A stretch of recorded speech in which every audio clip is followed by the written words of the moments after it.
자, 1학년 친구들 반갑습니다. 한국사 수업 빨리 진행해 보도록 하죠. 자, 오늘은 지난 시간에 잠시만요. 조선의 정치 하면서 붕당의 형성까지 배웠었죠. 오늘은 주제 16 조선의 대외관계와 양난 배우도록 하겠습니다. 양난이란 것은 두 개의 난, 좀 이따 배울 외란과 일본이 쳐들어온 외란과 그리고 호란, 여진족, 청나라가 쳐들어온 호란, 이 두 개의 란을 합쳐서 양난이라고 합니다. 이 양난에 대해서 배워보도록 하죠. 파트 1이라고 적혀있는 거 보니까 파트 2까지 있다는 거 알 수 있겠죠. 자, 빨리빨리 진행하도록 합시다. 먼저 조선의 대외관계 먼저 보도록 하겠습니다. 조선의 대외관계는 이 네 글자로 정리가 됩니다. 뭐냐면 바로 4대 교린입니다. 4대 교린. 4대, 이거는 큰 나라를 섬기고, 교는 사귈 교자거든요. 사귈 교자, 이웃 린, 섬길 큰데, 사귈 교, 이웃 이웃 인자라고도 하고, 자, 큰 나라를 섬기고 주변국에 대해서는 사귄다, 이렇게 생각하면 될 텐데 이거에 대해서 디테일하게 한번 보도록 하죠. 자, 먼저 4대를 먼저 봅시다. 4대라는 것은 주로 이 명나라의 중국 황실에 대해서 했던 정책들인데, 우리나라는 중국의 명나라로부터 조선의 왕이라고 하는 칭호도 받게 되고 조선이라고 하는 국호도 받게 됩니다. 그렇게 된다는 것은 여기 나오는 조공, 책봉 관계가 형성되었다고 하는 것인데, 이 뭐냐면 이것은 조공, 책봉 관계는 중국이 주변국에 대한 그런 외교 방침 중에 하나인데, 중국이 주변국을 직접적으로 다 통치할 수 없기 때문에, 자, 조공과 책봉이라는 관계를 통해서 중국이 우리나라만 예를 듭시다. 우리나라를 조선 왕으로 책봉을 해준다면, 중국 황제가 조선 왕을 책봉, 임금으로 인정해 준다면 더 이상 전쟁도 없고 우방국이 되겠다는 거겠죠. 이렇게 조선 왕으로 책봉해주면은 조선 왕은 정기적으로 중국 황제에게 사신단을 보내고, 이때 조공 물품을 같이 보내는 건데, 우리 연예인들한테 조공 물품 보낸다, 조공 보낸다 이런 거 하죠. 선물 주는 그런 거라고 생각하면 될 거예요. 명나라 같은 경우에는 조선에서는 명황제의 생일날이거나 1월 1일날 설날, 1월 추석날, 이런 큰 행사가 있을 때 사신단을 중국 황제에게 생신 축하드린다, 1월 1일 인사드린다 이런 거 하면서 보내는데, 이때 조선의 특산물 이런 걸 함께 조공으로 바쳤던 거죠. 자, 그러면은 중국 황제는 가만히 있진 않았어요. 조공 물품을 받았으면은 회사라고 해서 돌려준다. 그리고 희사, 똑같은 건데 기쁘게 다시 돌려준다 라고 하는 의미에서 답례품을 같이 줬거든요. 이런 조공과 책봉 관계, 우리는 조선왕으로 책봉을 받고 그에 따라서 우리가 대외적으로도 국가로서 인정을 받고 평화를 유지할 수 있는 조건에 평화를 유지할 수 있게 되니까 우리는 중국에 조공 물품을 보내게 되죠. 자, 그렇게 함을 통해서 중국은 기쁘게 다시 돌려준다라고 중국에 당시 들어왔던 선진 물자들, 그리고 비단, 서적들 이런 것들을 우리에게 다시 돌려주기도 했다. 그런 대외 관계가 4대 외교라고 보면 되겠습니다. 우리나라는 명을 4대 했다라고 생각하면 되겠죠. 자, 이런 우리나라는 조선의 명예 신화국으로서 우리는 이제 이런 4대를 한 이유가 있겠죠. 그 목적은 바로 for 적을게요. 국제적으로 지위를 인정받을 수 있게 됩니다. 정식 국가로서 당시 동아시아를 호령하던 명나라에 의해서 조공 책봉 관계가 맺어졌다는 것은 국제적으로 조선이라는 나라의 지위가 인정되는 것이고, 그리고 조선 내부적으로도 안정을 기할 수 있겠죠. 우리 조선 왕이 중국 명황실에게 인정을 받았다는 거니까 중국 왕으로서 조선의 왕으로서 조선 내에서도 내부적으로 안정을 기할 수 있는 그런 외교 방침이 4대 외교다 생각하면 될 거고, 선생님이 아까 조선의 대외 관계할 때 키포인트가 4대랑 교린이라고 했죠. 자, 교린은 이 회유와 관경을 통해서 하는 외교 방침으로서 여진과 외예, 그리고 나중에 나오는 지도를 통해서 볼 건데 류큐 이런 주변의 국가들과 맺었던 외교 방침입니다. 자, 쉽게 말해서 선생님이 그림으로도 표시했는데 당근과 채찍을 동시에 주는 거라고 보면 될 거예요. 자, 이제 북방에 있는 이 북방에 있는 여진족에 대해서는 교린 정책을 폈었고, 그리고 일본에 대해서도 교린, 그리고 명에서는 4대 정책을 피게 된다. 이게 조선의 외교 방침이다. 그리고 여기는 시암, 류큐, 자와와 같은 여기는 중소 국가들에 대해서도 교린 정책을 폈다라고 보면 될 텐데, 교린의 자세한 내용을 한번 보죠. 북방에 있는 여진족, 선생님이 여진족의 주력 병력은 뭐라고 그랬죠? 기마병이었어요. 얘들 유목민이에요. 유목민. 이들은 농사짓기, 여진이 살고 있는 지역은 강수량이 1년에 400mm 미만인 지역이었기 때문에 농사짓기 적합하지 않았고 땅도 엄청나게 척박했어요. 그래서 그들이 주로 생업을 하던 것은 바로 이 유목, 부족 단위마다 목축, 양이나 말 이런 거 키우면서 주변에 그를 키울 수 있는 목초지를 찾아서 막 이동했던 그런 생업을 했던 게 유목민들이었어요. 그렇기 때문에 얘들의 제1목표는 안정적으로 식량을 확보하는 거였겠죠. 그래서 여진족이 농경민인 우리 조선 지역에 계속해서 약탈을 하러 오는 거였어요. 왜? 식량 확보하러. 자, 그랬기 때문에 여진족의 이런 계속된 약탈에 대해서 자, 너희들이 원하는 게 식량이지. 그러면은 우리한테 약탈하러 오지 말고 우리가 무역소라고 해서 너희들 그리고 사 먹을 수 있게 시장을 열어줄게. 무역소를 설치해줄게 라고 하면서 경성과 경원이라고 하는 지역에 무역소를 설치해주게 됩니다. 여기 경원 지역 보이죠? 이 지역에 여진하고 접했던 이 지역에 얘들하고 거래할 수 있게 무역소를 설치해주게 되죠. 이게 여진족을 대하기 위한 이 당근 회유책이라면 얘들이 계속해서 경성 경원에도 무역소를 설치해주고 식량 거래할 수 있게 해줬는데도 계속해서 쳐들어오니까 당시에 세종대왕께서는 김종서 장군에게 명하여서 여기 나오듯이 사군 육진을 개척하려고 보내게 됩니다. 여기 나오듯이 여기 고려 말에 국토 경계선이 여기까지라면 김종서 장군을 파견해서 여기 살던 여진족을 쫓아내고 영토를 확장하게 되는, 여진을 공격하게 되는 그런 면모가 보이게 됩니다. 자, 먼저 여기 나오듯이 여진에 대한 교린 정책 중 회유 정책으로서 무역소를 설치해주고, 그래도 계속해서 여진이 쳐들어온 것에 대해서 사군유직 개척이라는 강경책을 폈다. 조선은 그렇게 알면 되겠죠. 자, 주변의 외 같은 경우에는 외에서도 당시에 외에서도 안정적인 식량 확보가 가장 중요했기 때문에 외구라고 하는 고려 후기 때부터 계속 있었죠. 외놈 구는 도적구자거든. 도적구자. 이 외놈 도둑놈들이 계속해서 경남해 해안을 계속해서 여기 침범해오고 있었어요. 외놈들이 다 외구들이 식량을 얻기 위해서 쳐들어오고 있는 상황에서 당시에 또 세종께서는 삼포개항이라고 해서 잠시만요. 이거 좀 지우고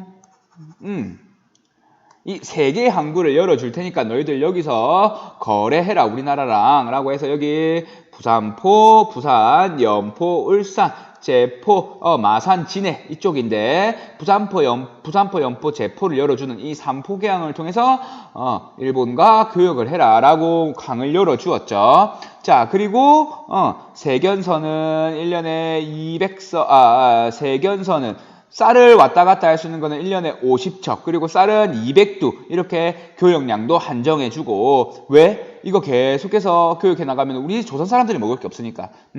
그러니까 이렇게 개양을 해주고, 이렇게 거래량도 정해주었어요. 근데 일본은 계속해서, 식량을 구하기 위해서 이런 개항을 했지만 더 많은 교역량을 요구하기도 하고 이 외구들이 계속해서 침범해 오고 있는 상황이었죠.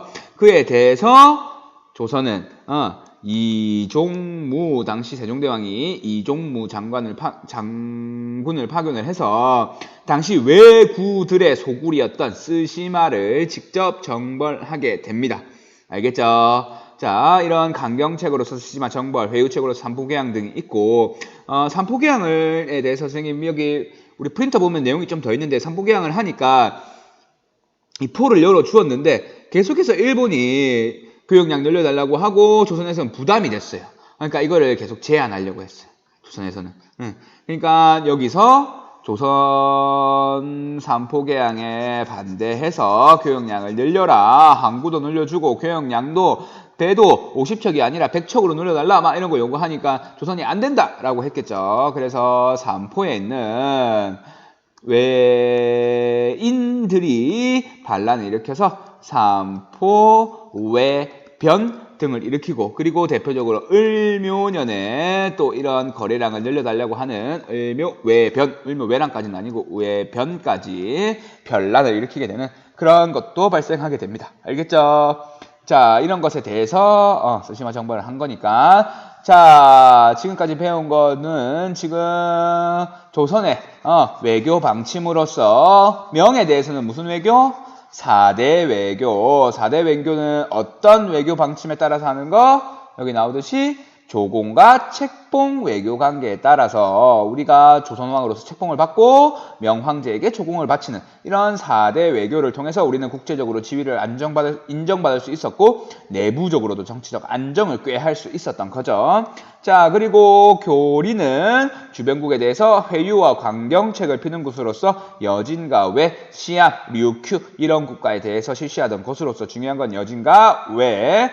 여진에 대해서는 회유책으로서 무역소, 경성, 경원 지역에 무역소도 설치해주고 거래할 수 있게 했지만 계속해서 여진족이 침입해 오는 것에 대해서 세종 때 김종서 장군을 파견해서 사군 육진을 개척하는 강경책을 피기도 했다는 거. 그리고 외와 같은 경우에는 일본 외구들의 남해안 지역 약탈에 대해서 식량을 구하기 위해서 외구들이 약탈해 오는 것에 대해서 안정적으로 거래를 해라라고 하면서 삼포를 열어주었지만, 삼포개항을 해주었지만 거래량을 계속 늘려라고 하는 삼포외변, 을묘외변 이런 외구들의 반란으로 인해서 세종 때 스시마 정벌을 하게 되는, 외구의 소구였던 스시마 정벌을 하게 되는 이런 강경책을 피기도 한다. 이런 회유와 강격의 교린 정책은 여진과 외에 피던 정책이었다까지만 하면 될 거예요. 사진을 보면은 자, 아까 봤듯이 명예훼손 4대 외교, 여진과 일본에 대해서는 교린 정책 열어주었던 부산포, 연포, 제포의 항구들 보았고,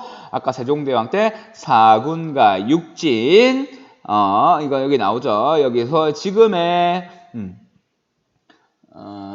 우리의 영토와 가장 유사하게 되게 되는 거죠. 압록강과 두만강을 경계로 하는 이런 영토가 확장이 되게 됩니다. 알겠죠? 자, 조선의 대외관계는 4대 교린이란 말로 정리가 되었는데 이제부터는 본격적으로 양란에 대해서 배우도록 하겠습니다. 그 중에서 외란에 대해서 배우도록 하죠. 외란의 발발, 임진왜란이 일어나게 된 거 보죠. 먼저 배경부터 보도록 하죠. 일본 같은 경우에는 당시에 어떤 시대였냐면 일본은 센코쿠 시대였어요. 전국시대. 뭐였냐면 각 지역에 일본에 있는 다이묘라고 하는 이런 각 지방의 성주들이 자신만의 군사력을 갖고 서로 싸우던 그런 군웅할거의 시대였어요. 쉽게 생각하면 우리 중국의 삼국지의 시대, 삼국지의 시대라고 생각하면 될 거예요. 여기 뭐 조조, 유비, 손권이 이렇게 천하를 나누어 가지고 있던, 그리고 이들이 계속해서 대립하고 있던 그런 시대라고 일본에서 그런 시대였다고 생각하면 되겠죠. 이거 좀 빨리 지우고, 자, 여기 보면은 그림 보면은 여기 다이묘로 나타내는 깃발들이 있죠. 깃발들이 다르다는 걸 알 수가 있습니다. 여기도 있고 여기도 있고. 자, 이렇게 각각의 다이묘들을 상징하는 깃발을 들고 이렇게 다이묘들 간에 경쟁을 했던 시대가 전국시대, 일본의 혼란기였다고 보면 돼요. 근데 이 그림을 보면은 자세하게 볼 필요는 없는데 일본의 사무라이들의 주력 병력이 뭐였다는 걸 알 수 있죠. 검이라는 걸 알 수 있죠. 검, 창 이런 금속, 병기 라는 걸 알 수 있죠. 그런데 이미 일본은 16세기 초반부터 포르투갈이 일본에 들어오게 되면서부터 포르투갈의 그런 물자들이 계속해서 일본에 들어오고 있었어요. 그래서 그때 뭐 빵을 만드는 기술이라든지 그리고 총을 만드는 조총 기술이라든지 이런 것들 일본에 들어 있었죠. 근데 그거는 실제로 전쟁에서는 직접 쓰이지는 않았었는데 이 오다 노부나가라고 하는 이 사람도 다이묘였어요. 다이묘 이 오다 노부나가가 이 조총을 선진적으로 받아들여서 조총 부대를 만들었던 거죠. 자, 그런 오다 노부나가의 조총 부대를 중심으로 해서 이 전국시대가 이 오다 노부나가에 의해서 통일되기 직전 단계의 오다 노부나가는 부하에 의해서 하극상으로 죽고 말아요. 오다 노부나가 본능사의 변이라고 하는데 본능사에 갔는데 본능사라는 절에 갔는데 부하가 오다 노부나가를 죽여버린 거죠. 자, 그래서 통일 직전 단계에서 이 오다 노부나가가 통일을 하지 못하고 이거를 수습한 오다 노부나가의 휘하에 있던 또 다른 다이묘 누가 여기 있던 도요토미 히데요시가 일본의 전국시대를 통일하게 됩니다. 일단 중요한 거는 첫 번째 도요토미 히데요시가 일본 전국시대, 일본의 혼란기에서 일본 전국시대의 혼란기에서 이제 전국시대가 통일된 안정기로 접어들게 되었다. 그 배경 첫 번째 도요토미 히데요시의 전국시대 통일 보면 되겠고, 자, 그런데 아까 이 시대는 전국시대였기 때문에 자, 이런 무사계층들이 주요 지배층들이었어요. 뭐 일본 사무라이 이런 사람들이죠. 사무라이. 자, 우리가 뭐 만화나 뭐 게임이나 영화나 이런 곳에서 사무라이의 이미지에 대해서 좀 기억하고 있죠. 말보다는 뭐가 먼저 나서고 칼이 먼저 나가고 항상 전쟁과 사륙과 약탈을 일삼았던 그런 사무라이들이 이 도요토미 히데요시에 의해서 전국시대가 통일되고 안정기에 접어든 이 상황을 적응할 수 있었을까요? 힘들었겠죠. 각지의 다이묘들이 그리고 사무라이들이 이전에 전국시대 때 즐기던 사륙과 폭력 이런 것들을 잊지 못하고 계속해서 전국시대 이후로 통일된 이후로도 이렇게 자행을 하니까 전국에서 문제를 일으키게 되죠.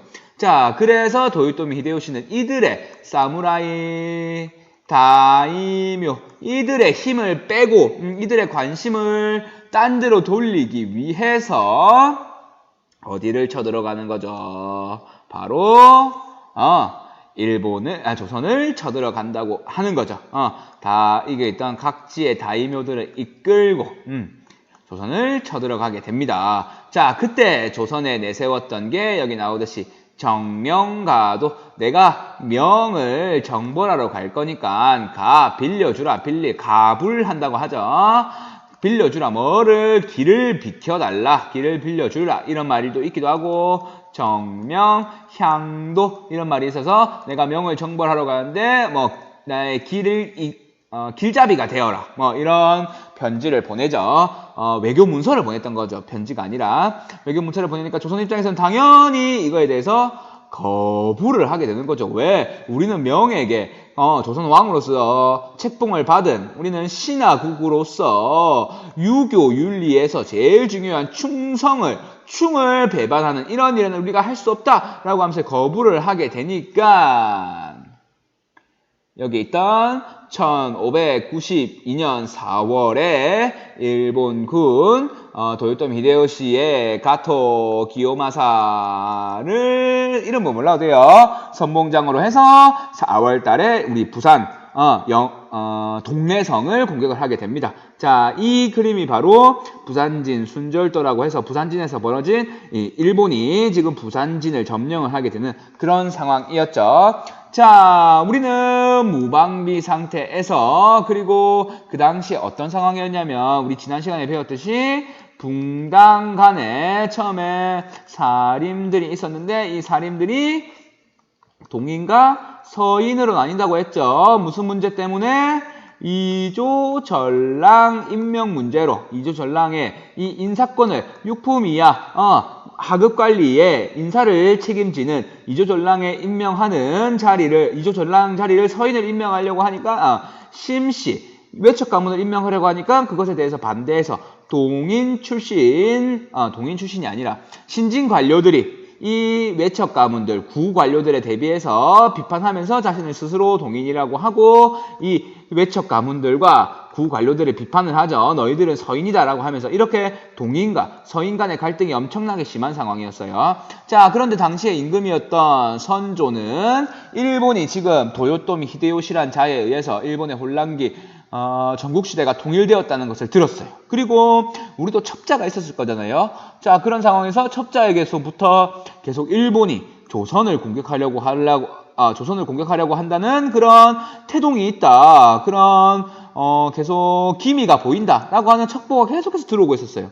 자, 그것에 대해서 회의를 하면서 동인과 서인이 지금 조정해서 지금 주류가 이루어진 상태에서 회의를 하니까 자, 한쪽에서는 안 온다. 한쪽에서는 온다. 라고 계속해서 싸웠죠. 그러니까 계속 이렇게 싸울 게 아니다. 우리가 한번 사신을 한번 보내보자. 라고 해서 동인 출신 1명, 서인 출신 1명 이렇게 각각 1명씩 사신을 일본에 보내게 되는 거죠.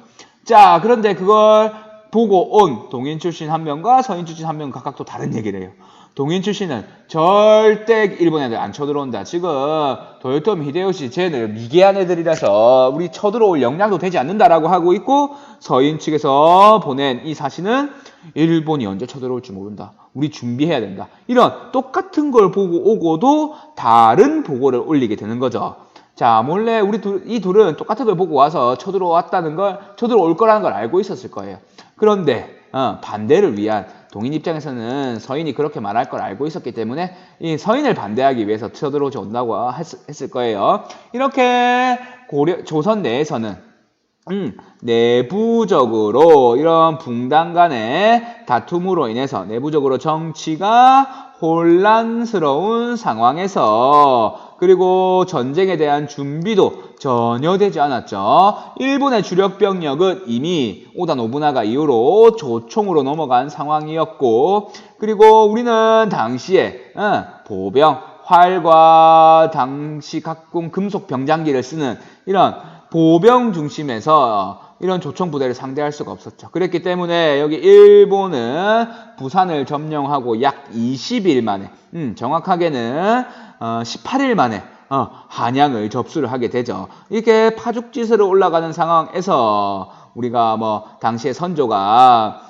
신립이라고 하는 장수를 파견을 해서 이 높은 산맥의 문경세제에서 막은 것이 아니라 신립은 이 충주까지 일본을 끌어들여서 여기서 배수진을 치고 등 뒤에 강을 두고 여기서 조선군이 버티고 있는 상황에서 일본군이 쳐들어오는 이런 배수진을 치는 작전에서 신립이 버티려고 했지만 신립의 기마병은 일본의 조총부대의 상대가 되지 않고 충주성도 밀리게 되면서 약 20일, 18일 만에 한양이 함락이 되고 선조는 이 함락이 되기 직전에 어디로 여기 있는 의주라고 하는 곳에 피난을 가게 되는 거죠. 한양 이후에 평양까지 연이어서 계속해서 함락이 되면서 이런 조선의 연이은 패배로 조선의 전세는 점점 불리해지고 있는 상황이었어요. 무슨 말인지 알겠죠?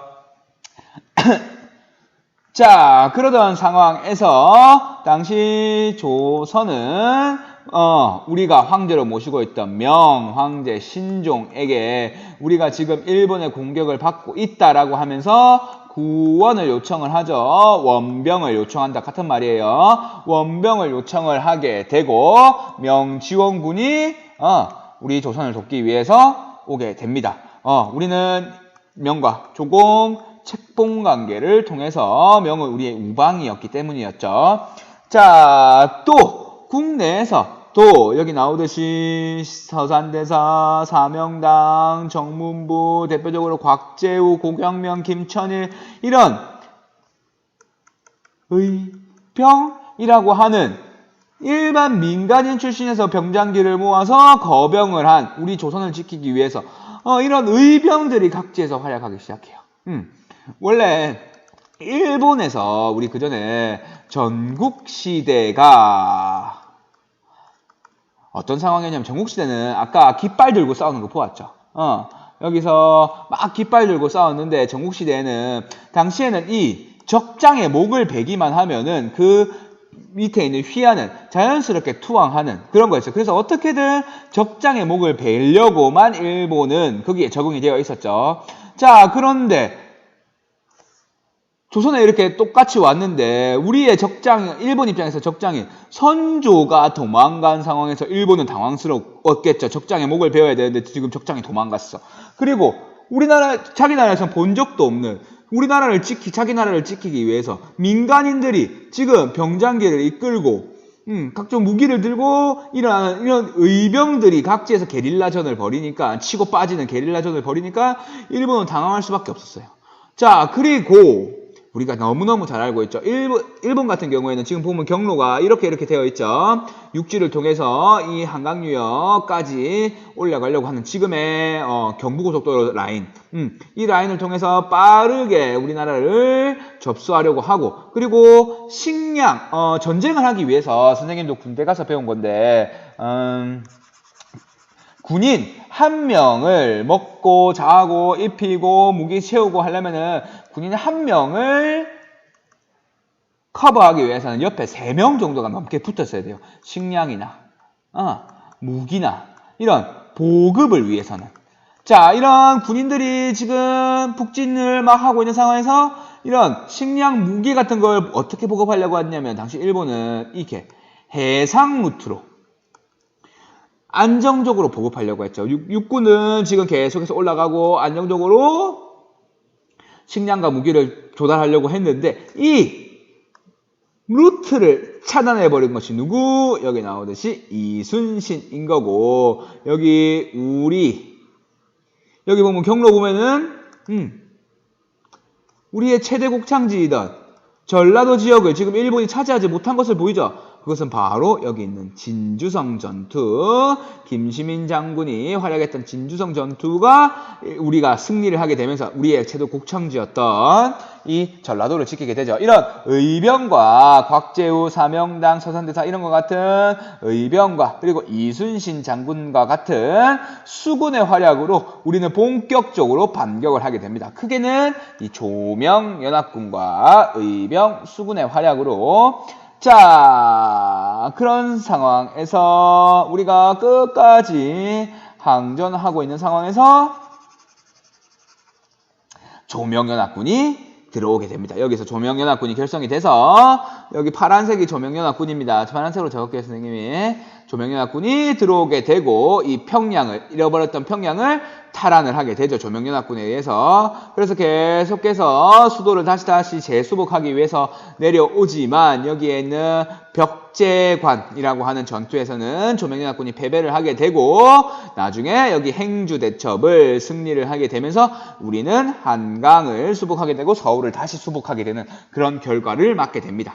알겠죠? 지금까지 정리를 하면 처음에는 우리가 전세가 불리한 상황에서 왜 내부적으로 정치가 혼란하고 그리고 전쟁 준비가 전혀 되지 않은 상황에서 지금 파죽지세로 18일 만에 수도가 함락되고 있는 상황이었어요. 왕도 도망가고. 자, 그런 상황에서 우리는 조명연합군이 결성이 되고 조명연합군의 지원군이 오고 그리고 우리 각지에서 우리나라를 지키기 위해서 의병과 수군이 활약을 하게 되면서 우리는 본격적으로 반격의 기회를 맞이하게 됩니다. 자, 대표적인 전투로서 여기 있는 한산도 대첩 있죠? 한산도 대첩. 자, 이런 한산도 대첩에서 이순신 장군이 승리를 하게 되고 하객진전법으로 일본 함선 66척을 격침한 해전, 대규모의 해전이었죠. 자, 그리고 여기 있는 조명연합군이 그리고 여기 있던 조선군 및 의병들이 합심해서 여기 평양을 수복하는 대표적인 평양성 전투가 대표적인 전투가 되겠죠. 초반 전투에. 자, 이렇게 조선이 반격을 하게 되면서 일본은 명나라와 휴전회담을 하게 됩니다. 우리 전쟁 그만하자라고 하는 휴전회담을 하게 되죠. 그때 일본은 이런 걸 요구하기 시작해요. 명황녀를 일본에 후배로 주셔. 명공주를 일본에 시집 보내라. 그리고 조선의 8도 중에 4도, 경상도, 전라도, 충청도, 강원도 우리가 가지겠다라는 요구를 하죠. 그리고 조선의 왕자, 그리고 대신 12대신을 고위간직, 영의정, 좌의정, 우의정 우리한테 인질로 주시오. 아직 조선이 꼼짝 못하게 주시오. 이런 과한 요구를 하게 되고 이에 대해서 조선과 명은 받아들일 수 없게 되면서 휴전회담이 결렬이 되게 됩니다. 자, 이렇게 휴전회담이 결렬되니까 도요토미 히데요시가 1597년 다시 한번 전쟁을 일으킨 게 바로 정유재란 되겠습니다. 처음에 임진왜란이 1592년이었다면 정유재란은 1597년이 되겠죠.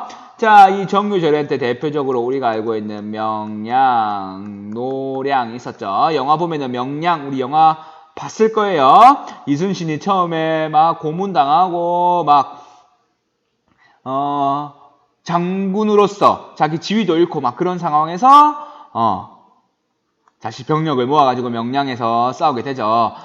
당시에 어떤 상황이었냐면 선조는 도망간 상황에서 선조가 임금이 도망갔어요. 근데 이순신은 일본에 끝까지 항전을 하게 되면서 이순신이 전 국민에게 국가적 영웅으로 추앙받고 있는 상황이었어요.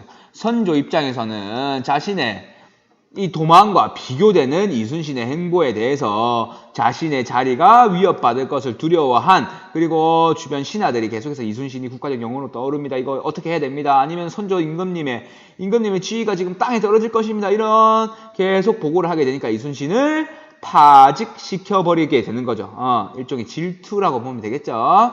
자, 파직시켜버리게 되고 임진왜란이 끝나게 되는데 다시 정유재란이 일어나게 되니까 자, 파직되었던 이순신을 선조는 다시 복직시키고 병력을 모아서 일본에 항전을 하라라고 명령을 하는 거죠. 그때 이미 원균이라고 하는 이순신의 자리를 대신 들어온 원균이 대규모의 병력을 일미 7천량 해전에서 일본에 의해서 잃게 되고, 이순신이 복직하고 다시 해전을 준비하려고 하니까 남아있는 배는 몇 척밖에 없어서 12척밖에 없었죠.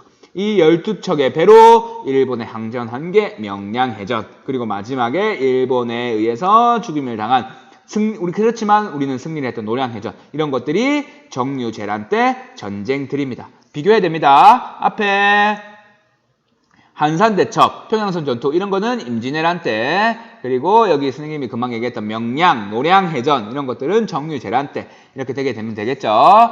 자, 이렇게 도요토미 히데요시가 일으킨 정유재란도 명량, 노량해전의 승리, 그리고 계속해서 우리나라의 수군과 조명연합군의 항전으로 일본의 전세가 불리해지고 때마침 도요토미 히데요시가 사망을 하게 되면서 1년 만에 1598년에 일본군이 철수를 하면서 임진왜란, 정유재란이 끝나게 됩니다. 자, 우리는 지금 임진왜란이 발생하게 된 배경 배웠었고, 그리고 임진왜란의 전개 과정에 대해서 배웠어요. 자, 선생님 얘기가 길어지면서 전쟁 얘기를 하다 보니까 얘기가 길어져서 전쟁이 끝나는 까지만 배우고, 이후에 결과나 이후에 비어지는 영향, 이런 내용들은 다음 시간에 하겠습니다. 여기에 더해서 우리가 아까 배우려고 했었던 양란은 외란과 호란을 더해서 양란이라고 했죠. 외란은 배웠으니까